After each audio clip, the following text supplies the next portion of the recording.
Stress is how the body forces adaptation. If we don't stress ourselves, we don't grow. School is stress. That's how we get smarter. Running is stress. That's how we get faster. Lifting weights is stress. That's how we get stronger. The body is constantly asking one primary question, and that question is, am I safe?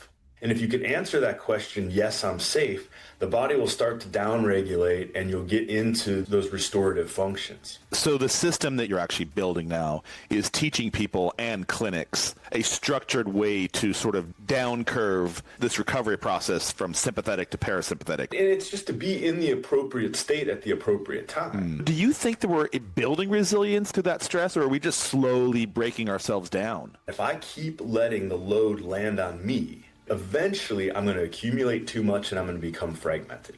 And that's where a breakdown is going to happen. My growth potential in my company is only limited by my nervous system. If you're new here, welcome. I'm excited that you've joined us. Every single week, I get to sit down with CEOs, leaders, founders, builders who are doing something really fantastic on the planet. They're building a business that's making a difference in other people's lives. And I get the opportunity to sit down and chat with them and learn how they're doing it, the lessons, the failures, the opportunities, and they're going to leave you and me every single week with some nugget, mini nuggets actually, that you can integrate, implement into your business to do the same thing. So I'm glad you're here. Sit back, let's get into it. Welcome back to the Branding Laboratory. I'm your host, Deevo. Excited to be here. It's Friday, March 13th, Friday the 13th. Today's show, as you know, it's not an interview. I'm not going to just run through a list of questions. I'm actually going to have a conversation with my guest. And I really position this as more of a thinking room, right? We're going to explore the intersection of identity and strategy and psychology and neuroscience, and really the science behind building businesses, building things, building products, building leaders. And there's sort of like always a through line for every one of these episodes. And sometimes they're really deep and meaningful. I had a conversation a couple weeks ago where we were in tears. And today's show, we're going to be stepping into a conversation that sits right at that intersection. It's my guest is Doug Bertram, and he is the founder of Structural Elements, which is a company building a national network of orthopedic wellness centers that are focused on preventative orthopedics and movement-based therapy rather than just sort of allopathic, if you will. And what makes Doug's journey so interesting is it isn't that he's just building these clinics. It's sort of the brand narrative, the philosophy underneath them that has really sort of fascinated me, and why I wanted to have him on the show. Because one of the things that Doug focuses on, and what most people he thinks misunderstand, is that resilience in the body and in leadership. First of all, they're directly connected, sort of like personal and professional. But it isn't built through comfort or avoidance. We talk about this all the time. It's built through this idea of calibrated stress, which I love that lexicon. So we're going to break that down and get an understanding of what it actually means, how the body regulates pressure, how it adapts to pressure, and ultimately, how does the body and the mind become stronger because of it, and really lend itself to helping us build our life, build our business. I just noticed my shirt was halfway untucked. I don't know what's going on over here. But anyway, what's fascinating is that Doug is applying this idea not just to medicine. He's applying it to how companies scale, how leaders think, and how people build capacity in their lives. So I'm really excited about this conversation and looking forward to just diving into it today. Doug, welcome to the lab, brother. How you doing? I'm doing great. Thanks for having me. You look tan. We were just talking in the green room. You're tan. You're beardless. You're a completely different man than I met a week ago. I was like, wait, who is this cat that just jumped on my show? Yeah, I had some spring skiing fortune, so I got out to Colorado. It's dry, but some blue sky days. So a nice little opportunity to put into practice what I preach, get out there and move the body a little bit and have some good family time. I love that. I was just talking to a guy yesterday at the gym. He just came back from Utah. I think it was a week ago, and he said they hadn't had any snow, but when he got there, the day they arrived, they got dumped. Yeah. So he was like, we didn't know what to expect. We're just gonna we'd already bought the tickets. It was like, what are we gonna do? We're just going. Sometimes you get lucky. And then bam, he said it literally snowed the day they got there. So it snowed the day we left. So that tells you something. Nobody's ever called me lucky, right? That's funny. He was telling me that it was a grace from God that God gave him snow. And I was just wondering when people say that. So like all those other people didn't get grace. I don't get it. Anyway, whatever. It's just, I never understood that whole ideology around it, but I'm not going to go down that rabbit hole today. All right, So perfect. anyway, Doug, one of the things we talked about early on when I first met you is this idea about the relationship between stress and connective tissue, right? And I think a lot of people hear about stress and they think about body and they think something negative about it, but you're kind of flipping the narrative on that. Can you sort of talk about this idea of somatic literacy and stress on the body and sort of like your philosophy around that? Yeah, absolutely. I mean, we've evolved to handle stress, right? So I think in kind of the modern day fast-paced lifestyle, we feel too much stress and we feel the effects of stress accumulating. Hmm. Therefore, we've kind of labeled stress as the enemy and as a negative. Hmm. But stress is how the body forces adaptation, right? So every time you go to the gym, you're introducing stress to the body, right? And when you're lifting a weight, that's stress, right? You're applying load onto a system, which is the definition of stress. And stress is important, man. It's like if we don't stress ourselves, we don't grow. You know, school is stress. That's how we get smarter, right? I mean, you know, running is stress. That's how we get faster. Lifting weights is stress. It's how we get stronger. So, I mean, stress is necessary as a catalyst to facilitate change. What I think where we got off base is that we stay in a stressed state when it's not necessary, when we should be relaxing, when we should be integrating from that stress that we introduced. We stay in a heightened stress state, and then we don't get the benefits of the load, right? So, and if you don't get the benefits of the load, then stress tends to accumulate. And when stress accumulates, that's when it gets into some of those negative experiences is that stress can create. All right, I'm going to unpack that with you in a second, but just so listeners know, Doug Bertram is the founder of Structural Elements, and it's a company building a national network of orthopedic wellness centers. And what makes this unique is it's these centers are focused on preventative orthopedics and movement-based therapy. And one of the things you just said, this idea of stress, I call it friction, it equals growth. And I have a question. So the loop that we get stuck in, this cortisol loop, I guess is sort of a way to call it, right? What happens when that cortisol expansion happens and you get stuck in this loop? The body has these negative responses to it. Can you talk a little bit about that and what's kind of going on? And not just from a physical perspective, because like there's mental load that's being stressed out too, right? Yeah, you can't separate them. I mean, Yeah. so stress doesn't discriminate. It all lands on us the same way. So load is load, whether that's emotional stress, financial stress, whether it's, you know, physical workload, whether it's lack of sleep, you know, environmental stress, digestive stress, you know, whatever form it takes, the body responds to it the same.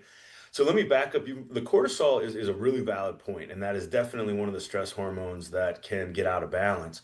But even before that, there's a mechanism, which is the autonomic nervous system is kind of our mainframe, right? And it's got two branches, the sympathetic and the parasympathetic.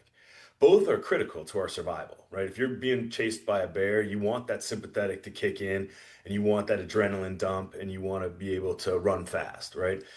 So that is a key mechanism for our survival. Same thing when you go public speak. You want that cortisol spike. You want that adrenal dump because that's going to get you, you know, mentally sharp. It's going to get you on your A game, okay? But when you get off the field, when you get off the stage, you know, when you've outrun the bear, right? That's when we have to downshift into our parasympathetic nervous system, which allows us to recover from that event. Okay. And if we are able to do that, then as we recover from the event, we learn from it, we adapt from it, we get stronger from it, and you know, we rest, we digest, we repair. Okay. The problem is a lot of people don't get that shift back into the parasympathetic. They stay in that sympathetic. And this is really fascinating stuff. The body is zeros and ones, just like a computer. Okay, you're either on switches or off switches with this autonomic nervous system. And the body is constantly asking one primary question, and that question is, am I safe? And if you can answer that question, yes, I'm safe, the body will start to downregulate and you'll get into those restorative functions. If you're still answering that question, no, I'm not safe, right? You're going to stay in that heightened state. And then you're going to kick off the stress hormones, and you're going to shut down a lot of vital systems like your digestive system. You're going to end up with poor circulation. You're not going to sleep as well. You're going to let too much light in through the eyes. A bunch of things that really triggered kind of negative physiologic responses if you stay in that state too long. Hmm. Right? So let me simplify this. So the system that you're sort of and what we're talking about today and what you're actually building now is teaching people and clinics sort of a structured way to sort of down curve this recovery process from sympathetic to parasympathetic, right? That's sort of like what you're teaching. Yeah, and it's just to be in the appropriate state at the appropriate time, right? So some people need to learn to upregulate, right? They need to learn to hype their systems up a little bit to be able to generate more of a response. Got it. And that's when they're in like metabolic syndromes and chronic fatigues and stuff like that, right? They've already kind of, like soiled the sheets, right? So, but it's really about the appropriate response to the situation is what I would consider to be balance, right? So what you're building, sorry, I just want to simplify this so that I can have a through line before I want to go with my next question. So you're building a system. You're helping people understand, first and foremost, what's going on, but then a system and how they can better regulate either up or down. So for better management of what's going on in their bodies. Definitely. Let me give you just a little bit of context and I'll make it brief.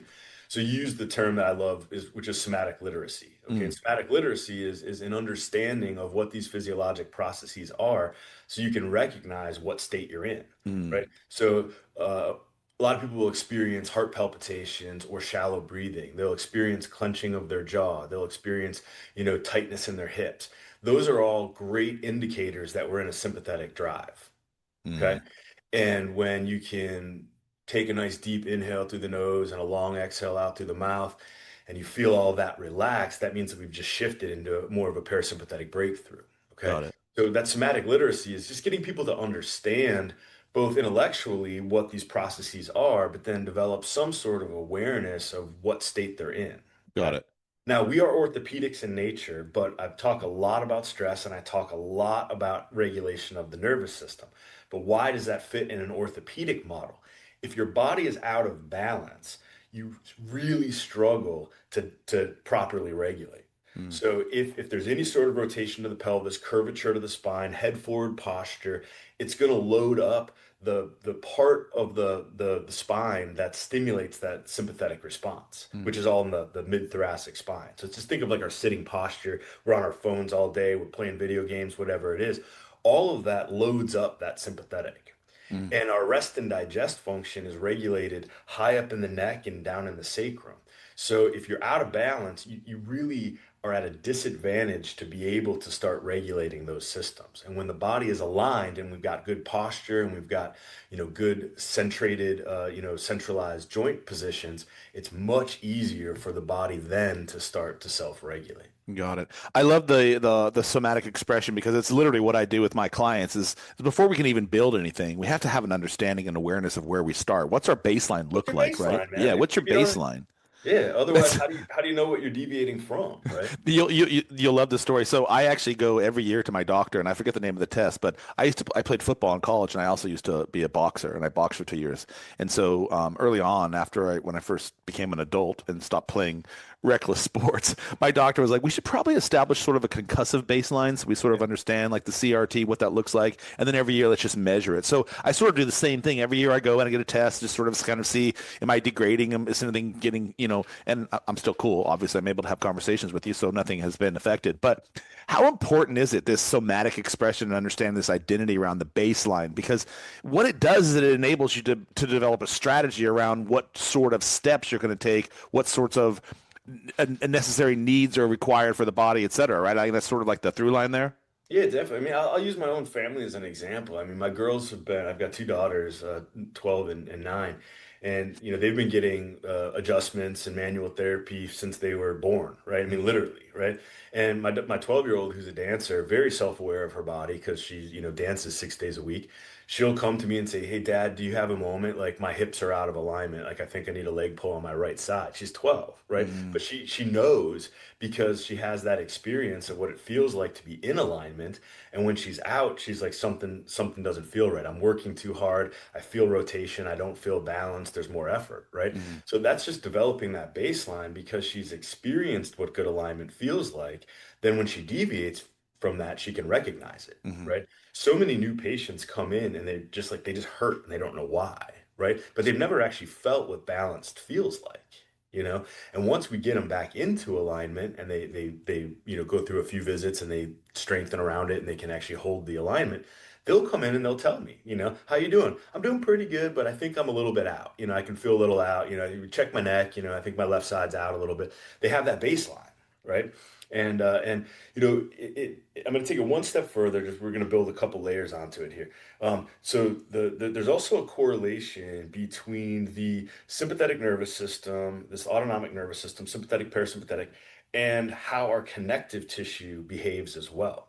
So when we're in a sympathetic state, when we need to, run away from the bear, our connective tissue naturally stiffens, and it stiffens in order to perform. So stiff tissue is a higher tensile strength, and when we sprint, we can leverage. It's called elastic recoil. You basically stretch and return that energy, which sets us up well to like move fast, run fast, fight. Okay, but it's only when we get into that parasympathetic state that our body says, okay, we don't need that stiffness, and it will relax and allow that connective tissue to lengthen and to soften. And a lot of stuff happens in that connective tissue that's really vital to our overall, kind of homeostasis and well-being. Our hormones travel through that connective tissue, our lymph travels through that connective tissue. There's a ton of signaling from the body out to the periphery as to what's going on in the body that all is dependent on that communication through the connective tissue. And so when you're in a stressed state, it's not just that you're getting the cortisol dump and all of that, but you're also like cutting off a ton of information from the rest of the body. Mm. And you're staying in this tightened state, which means that your circulation isn't as good, your lymphatic drainage isn't as good, your metabolic conversion isn't as good. So it's really like pivotal to being able to truly repair and be healthy and to gather that information from the body. And so if we don't have that baseline and we don't know that we're staying in that sympathetic state too long, stress will accumulate and become problematic. That's really pertinent situation, what you just said, as it pertains to the listeners of this podcast, because a lot of them are entrepreneurs, and Yeah. and I think most of them treat stress like something they just have to endure, And it's like, we're just going to work harder, more hours. We're going to stay a little bit longer. We're just going to plug in a few more proposals, whatever it is. From your perspective, what's the difference between stress that builds capacity and stress that erodes the system? Yeah, totally. Well, a lot of entrepreneurs are kind of gluttons for punishment, right? And so we stay in the grind and we think, harder work is going to produce, greater efforts, right? And that is true up until a point, right? And then it becomes limiting. And that limitation really, we talk about having to, any sort of growth in an organization.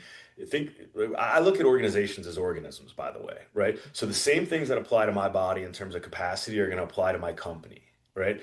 And so it eventually comes down to, yeah, how many people can stand on my shoulders and what can I do being the hero founder, right? Well, I can get us a long way, but then I'm gonna become the bottleneck, Hmm. right? And at that point, what really should be replacing me are systems, right? Systems that can carry the load and distribute the load.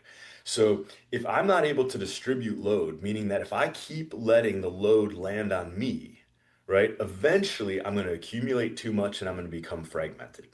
And that's where a breakdown is going to happen. And so now all of a sudden I'm pissed off that my team's not performing, right? But I've never distributed that load by putting the right systems into place and empowering people to take that load off of me, right? Hmm.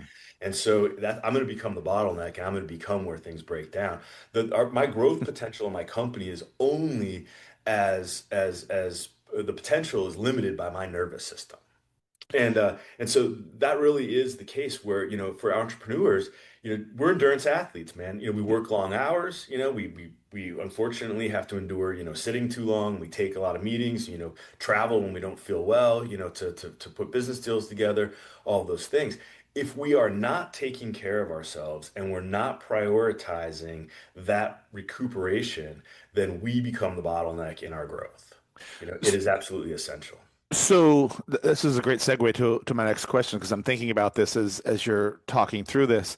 A lot of founders live under this constant state of pressure. You just acknowledged that, right? Pressure, decisions, there's employees, there's capital that we have to figure out. There's a lot of uncertainty. And then we have to come home and we have families most of the time. We have partners and children and all the things. Live in an extreme state. Yeah. So do you think that we're building resilience in any way, shape, or form through that stress, or are we just slowly breaking ourselves down? It all depends on how well you can distribute it and how well you can integrate it. And Okay. so your system is going to give us a model to sort of integrate and manage that more effective is that kind of what I'm Yeah, hearing? 100%. So like I'm working on a book project right now called Living at the Extreme Center, right? And the entrepreneur version of it is Leading at the Extreme Center. And the idea of the Extreme Center is it's a strategy, okay? It's a strategy of integration. And, I don't know if you're familiar with like the Buddhist, concept of the middle path. Very well, the Wu Wei. Yeah, man. So the middle path is a beautiful concept, right? But it's really a strategy of avoidance, avoiding the extremes, right? And therefore I can be balanced, in by avoiding these extreme, parts of life, right? But that strategy, I think, is really kind of setting people up for failure in today's world because we're constantly bumping up against the extremes. There is no ability to truly take a break. Because again, like you mentioned, you get done with the busy, you're on, calls with VC firms, you're, trying to raise capital, you're trying to, handle, HR and problems with your employees. Then you go home and you're not just supposed to be a good dad, you're supposed to be the soccer coach, right? It's like everything wants 100% of you, right? It's just the world we're living in right now, And then, oh, by the way, and then you go on Instagram and you're also supposed to have six-pack abs and, be cold plunging every morning, right? It's just, it's more load, it's more load, it's more load. So instead of setting the expectation that we're supposed to kind of somewhere find calm where we insulate ourselves of what's being asked from us, it really needs to be a strategy of how do I integrate all of these parts of myself in real time, right? And that integration has to do with our ability to distribute that load. And that distribution of load is really about being able to override our physiologic process through that somatic literacy and find resets through 1,000 times during the day, right? So can I pause you for 1 second? Because I just want to better understand this whole Wu Wei thing. So sorry, and I don't disagree with you per se, but how do you reconcile that idea that the Wu Wei is wrong? And Wrong. not necessarily wrong, yeah. But one of the things that we've always been taught, right, leaders and entrepreneurs and founders is we're often taught that success comes from learning when not to force things, right? So that's sort of like the idea of the middle ground. Are we misunderstanding Wu Wei, or are we just misunderstanding stress? I don't think that the expectation not to force things. So I don't think it's through force. Okay. So I think force definitely, doesn't apply to what I'm saying. So I think if you force things, that's all effort, right? And that effort is going to be hard to not have it accumulate. But I think that the flow state, right? If you get into the idea of the flow state of being kind of in alignment, with our environment and with our truth and our integrity and all these things, living kind of like a 360 kind of authentic existence of what we're trying to accomplish and what our skill sets are to accomplish those things. That's the flow state where all of a sudden like our output is kind of exceeds our conscious effort, right? And we're able to do amazing things when we're kind of in sync with our lives.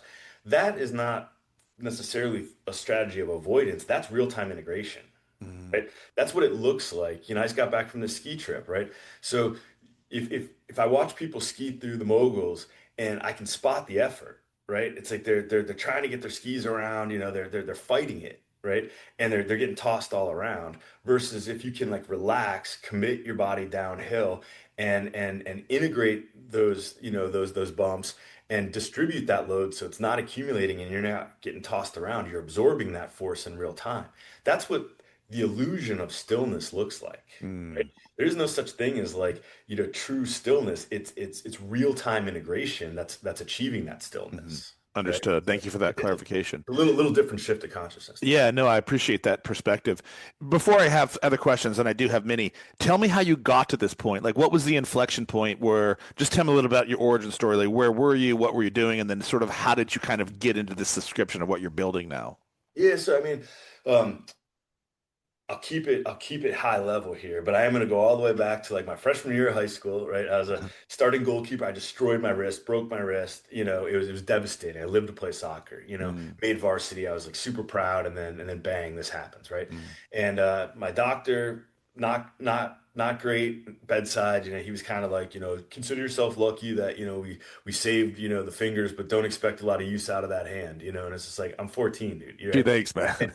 Yeah, thanks. And I went to physical therapy, worked with a good therapist, and he's like, forget all that, man. He's like, the reason I do what I do is the body has amazing capacity to heal if we give it the right set of circumstances, right? It's going to be painful, it's going to be hard work, but if you put in the work, you're gonna get better, right? Mm, And I was back to being starting goalkeeper my sophomore year, so that really set the precedent of like my understanding of the importance of physical medicine. And I've known from that moment forward that I was going to be involved in physical medicine in some way.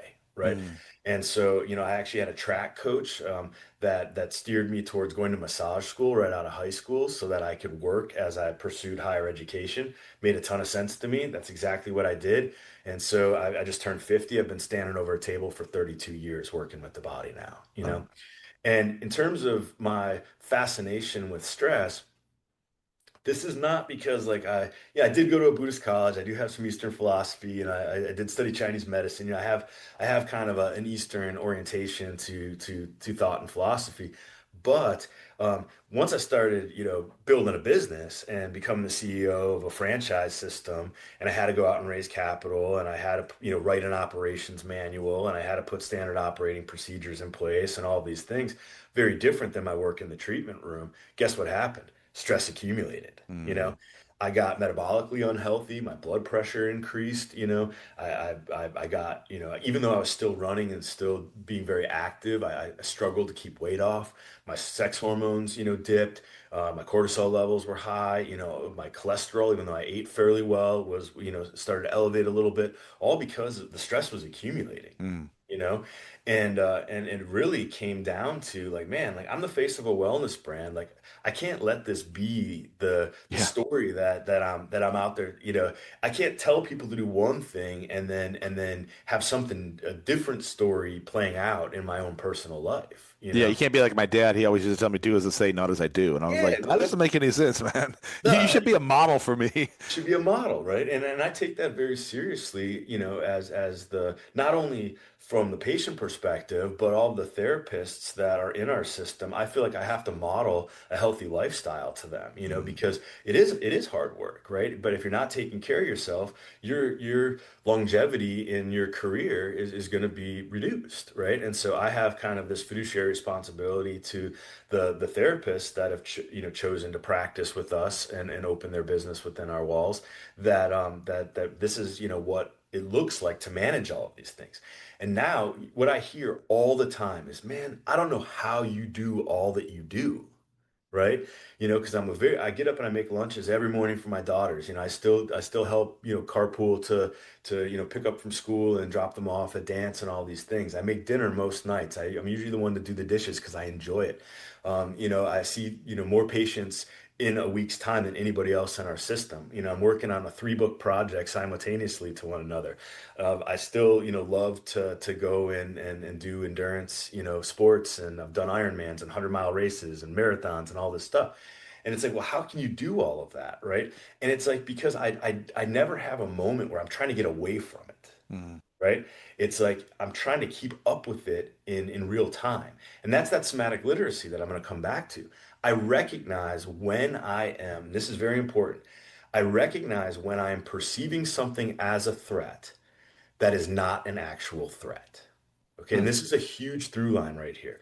Because when I was letting the stress accumulate, everything that happened I thought was a threat to my future and my existence. If an employee decided that this wasn't the job for them and they quit and they left us high and dry at the desk, I wouldn't just be like, oh man, we need to hire a new desk staff. I would paint a different picture. I would tell a story that, oh man, this is going to put us over the top. And then, we're gonna, we're gonna go bankrupt. We're gonna fail. Then my wife is gonna leave me, and my kids aren't gonna know their dad, and the stress is gonna kill me. Hmm. And so that person, by not showing up to work, it wasn't just we have a problem of filling a spot at the desk. I would paint a picture of it becoming a personal threat to myself, Yeah. right? And that is an example of how stress accumulates. We're misdiagnosing our own problem. Yeah. Yes, right. Once I Can I started, stop you there for a yeah, yeah, second? please, please. We're not only are we misdiagnosing our own problem, but the information that we actually have available to us right now doesn't necessarily go to the systemic root of it. It sort of band-aids things, right? I'm just speaking from a general consumer, and I'm speaking from I'm going to use my daughter as an example. She's a college sophomore right now. She plays soccer in college, and she's goes to a very high academic school. There's a lot of academic standards, a lot of rigors, and she's like, Dad, I feel like on a daily basis, I'm literally at my wit's end. There's sometimes I can't do anything. Don't have a social life. Like soccer has consumed me, classes have consumed me, and she's sort of like always in this state of unregulated stress. And I'm like trying to advise her. I'm like, you can meditate, you can do breath work and those sorts of things. But something you just said is maybe she's not recognizing the things that are actual threats. She's just misinterpreting them. So if you could, I want you to sort of break that down a little bit further.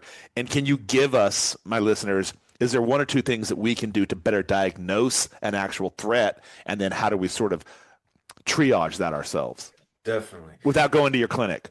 Yeah, exactly. No, I mean, the clinic, we definitely can help people get into a physiologic state by aligning the body that sets them up for a greater likelihood of being able to manage these things that we're talking about. Okay, the physicality is important, and paying attention to posture and getting routine body work and foam rolling and doing movement and all of that. It is an important piece in the equation, but it's not the whole equation.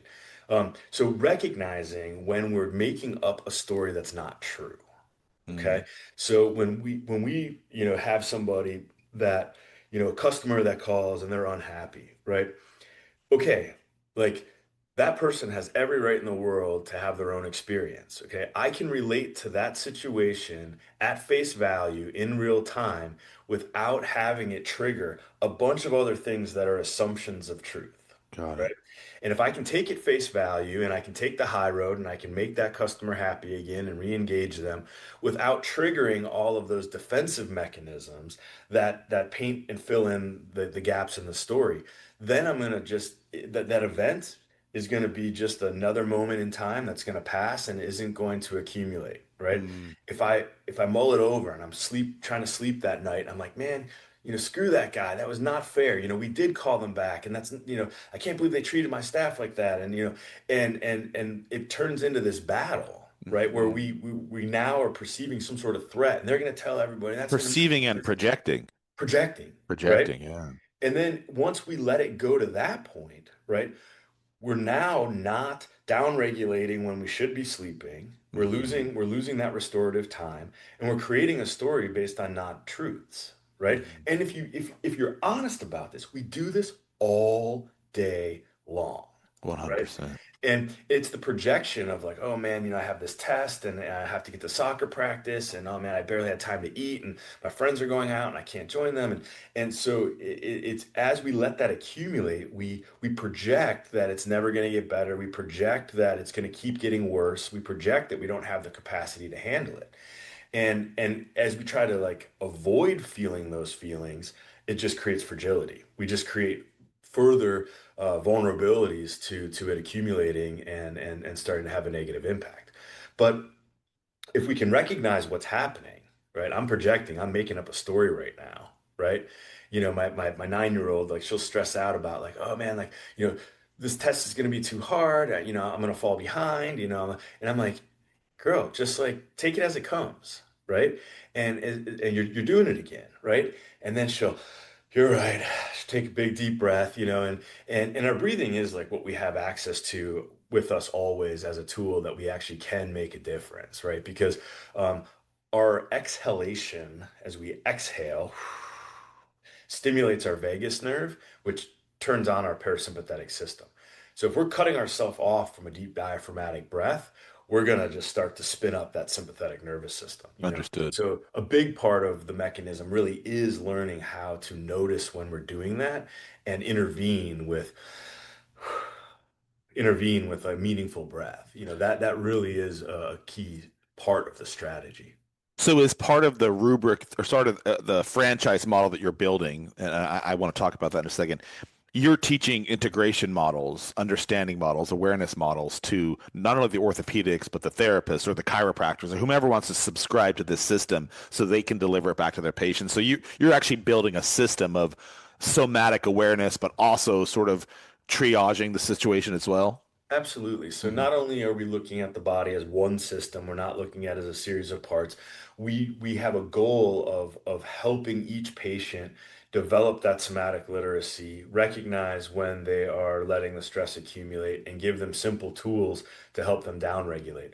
All of our treatments that we do here, provide people like a nice calm room, Mhm. dim lights, Mhm. soft music. If they're doing acupuncture, what we call the SE treatment, they get some retention time just to sit there and relax. Once they're relaxed, then it's much easier to adjust them and reposition their body because it's not under the same amount of load.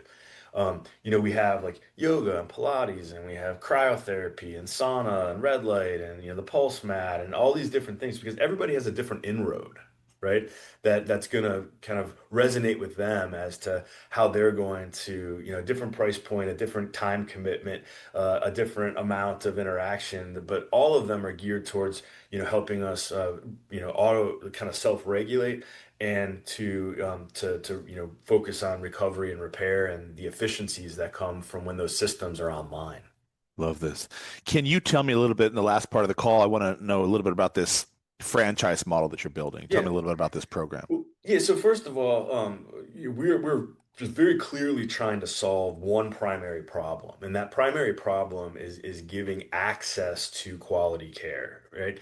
And in the insurance-based world, we have a huge time constraint. The way that insurance reimbursement works is we are oftentimes dealing in these like 15-minute increments. It's really hard to establish context with a patient of what their true goals are and to be able to react in a bio-individual way. We really get reactive, right? And a lot of times that patient doesn't feel safe ever, right? That Mhm. patient feels like I wasn't heard, I was rushed out of there, I waited a long time for that appointment, and now I've just been told I need to go to a different specialist, and I'm going to have to wait for that. Um, and providers, they are like good people for the most part. They want to be providing better quality care. They're feeling rushed as well, and they're feeling fragmented because they feel like, God, I barely even got to like scratch the surface with what this person actually needs. Mhm. So there's a big burnout factor in our traditional insurance-based care. Providers have really only two options right now. They either stay in that grind or they leave that grind and go off on their own. But there's a huge, huge risk associated with that. There's a big capital outlay. They have to build a brand, they have to build a website, they have to hire staff and manage staff, they have to figure out systems of running a business. Most of them, they're not good at it for starters, but also it's not their highest value per unit of time. Right? They should be Ah, providing patient care. That's what they, are best at, and that's what their highest value, is. So we've really tried to create a third option where we have a shared cost environment where providers can come in, rent turnkey ready space from us, and then only have to worry about patient care. So hmm. we handle all the back office, everything. They come in, they've got marketing materials, they've got an established brand, we do all the social, we do all the newsletters, we have all of the supplies, we have people that collect the money and schedule the appointments, flip the rooms between. So they're really there just to focus on quality patient care. And that model allows them to leave insurance-based care to be, cash-based, direct pay with their patients, but to provide a really high level, high touch bio-individual experience. Hmm. And so it's an integrated model that it's a turnkey solution that you're giving other providers so they can just focus on the things that they do best, sort of staying in their lane model is kind of what I'm hearing you say. You got it. Yep. And then if you were going to open up a structural elements clinic, okay, as the clinic franchise owner, you would be in the business of renting turnkey ready space to the providers. Okay. You would also be in the business of providing memberships to the patients to use all of the passive modalities, those recovery modalities, and you would sell retail for their convenience of, products like, pillows and nutraceuticals and orthotics and stuff like Hmm. that, right? So the business of clinic ownership is just being that facilitator, right? You'd have a few hourly employees that we call patient care coordinators that are going to, take care of the providers and make sure everything's running smooth in the front and the back of the house. Yeah. So as we've talked about in terms of the stress model itself, every founder has these capital constraints. We're talking about scaling challenges, just running a business, right? And you mentioned something earlier, I don't know if it was in our conversation or the first time I met you, but this whole idea of you're undercapitalized but scrappy. What has that, so you have the stress piece down in handling Yeah. that, right? But in terms of running the business as a founder, what has that constraint itself maybe taught you about building this new model you're putting together?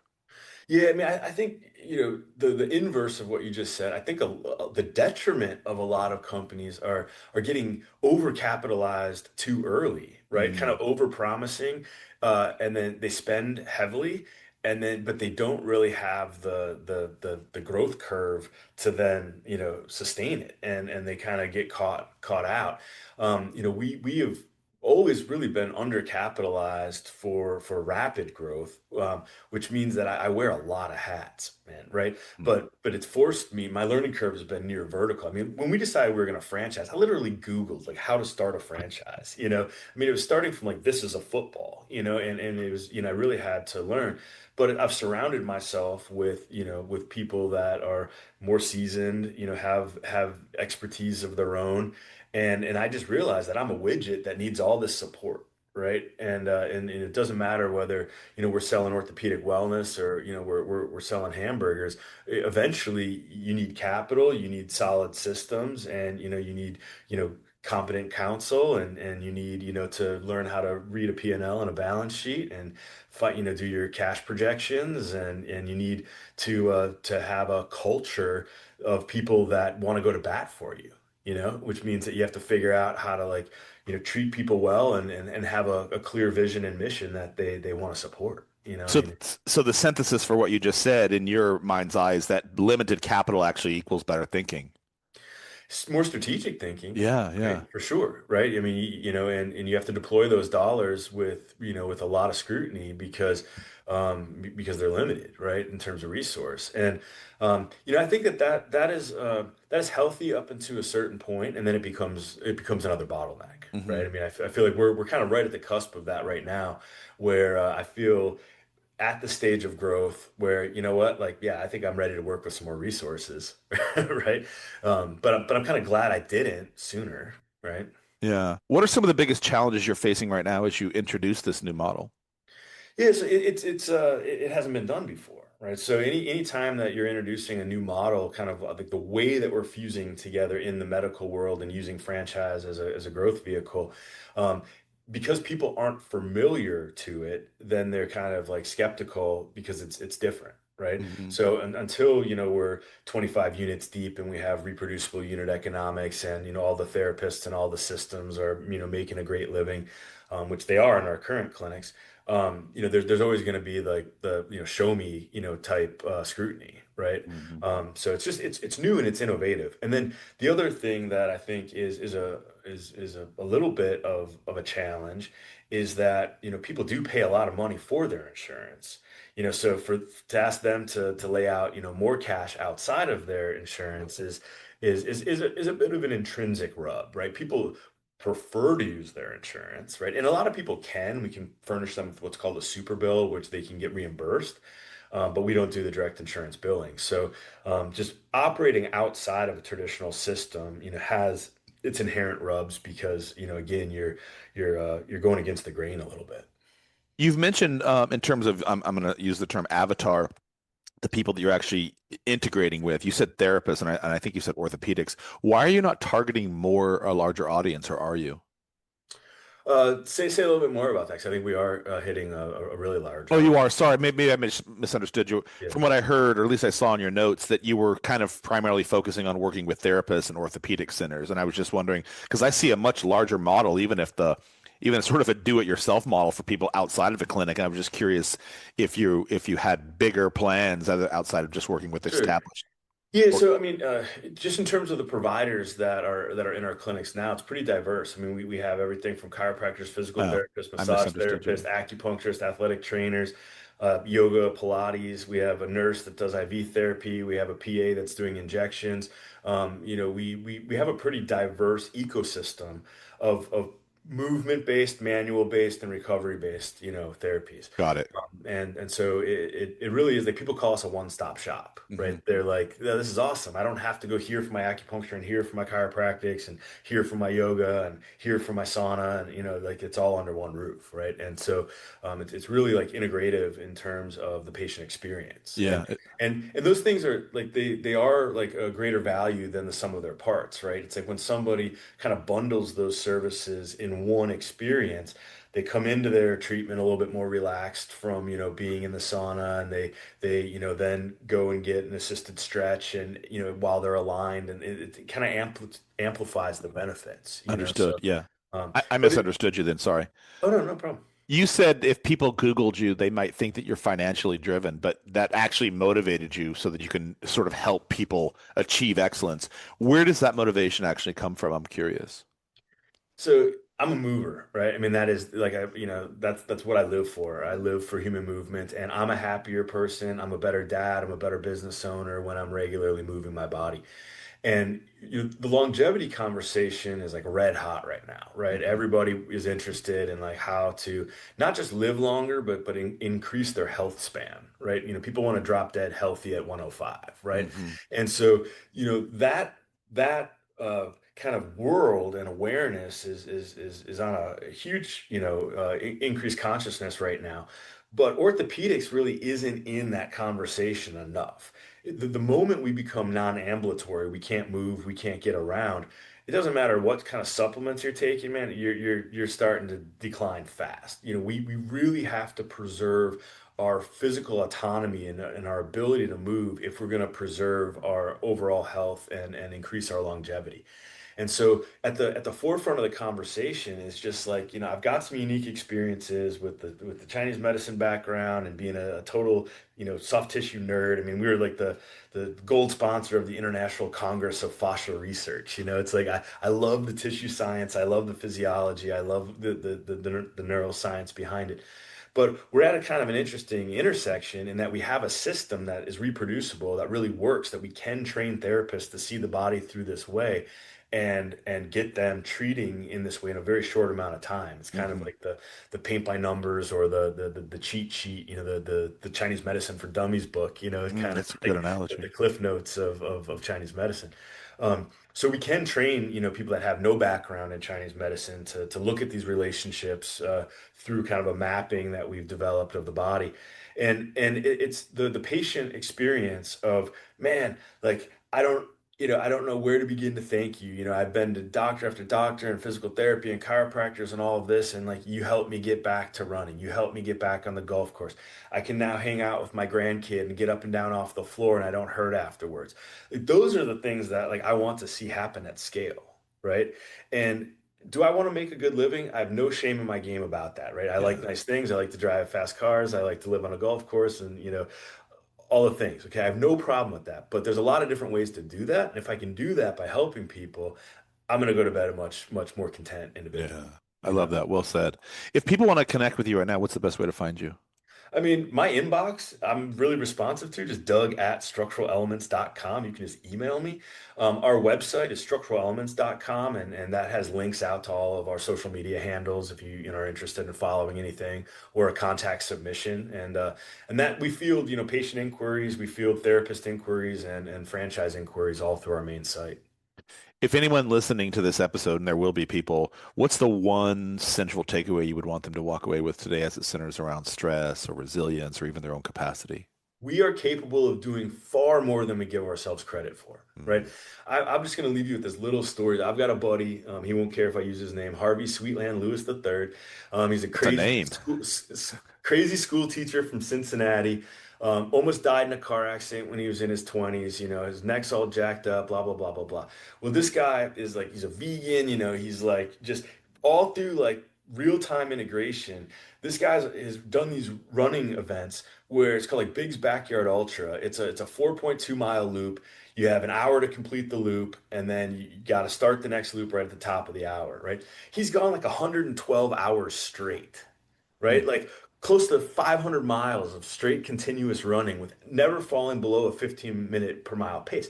The body shouldn't be able to do that with everything we understand about physiology and science, right? Like there is no explanation for how the body can actually do that other than real-time integration. He's the real live Forrest Gump. It's the real life Forrest Gump, man. And so again, the only difference between you and I and Harvey is that he believes he can do it, right? And so he has actually been willing to learn the skills to integrate and to repair while going through effort, but I'm not asking people to go out and run for 5 days straight. It wouldn't go well for most of us. But my point is that as an entrepreneur, as a business owner, we usually think that we're right at the edge of our capacity, right? And if we're honest about it, we haven't even begun to scratch the surface of what our true potential is. That's such a metaphor for so many things. I think that point is really strong. And something else you said earlier in the conversation is sort of the meaning that we give to the stress that we're taking on and the threat, whether it's a threat actually or not. I love the part of that. I'm going to share that with my daughter as useful information. Man, as always, great conversation. A lot of tidbits that people can take away from this. I appreciate you coming on the lab and sharing your zone of genius with me today. Yeah, man, it's been a pleasure. Awesome, man. All right, that's it for today, folks. Thank you. If this episode hit you, like it, subscribe it, leave a review. It helps a lot more than you think, and it helps the right people find this show and help us keep growing so we can continue to produce amazing episodes.